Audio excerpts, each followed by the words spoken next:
Kailangan ka namin ng masexing damit. Pinalutan ka namin dito lang basta basura. Mga crop top.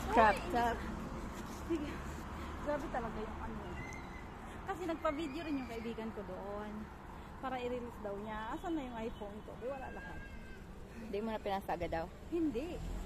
Ang limited lang ang internet ko doon. 5GB lang yun. Tapos hotspot pa yung kasama ko sa akin.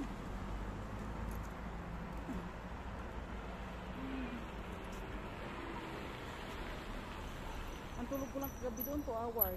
Hindi ako nakatulog simula na wala nang cellphone ko. Hindi ako nakatulog. Hindi, siguro isang linggo pa, makamove on na ako cellphone ko. Aba yung kanong bili ko doon, last year lang yun. Kaya nga. Kawa 1 year lang, no? Ano yan? iPhone 12? Ano ni Ate Mila, nagamit? Oo. Parang Ang payat ni Janice, oh. Payat ba ako? Ha? Hello, live! Sabi natin, Laura nga, ngayon nga lang daw ako nakita ng shirt ng iksi. Hindi ka nagmamali. Punta ka lang ng France, shirt ka ng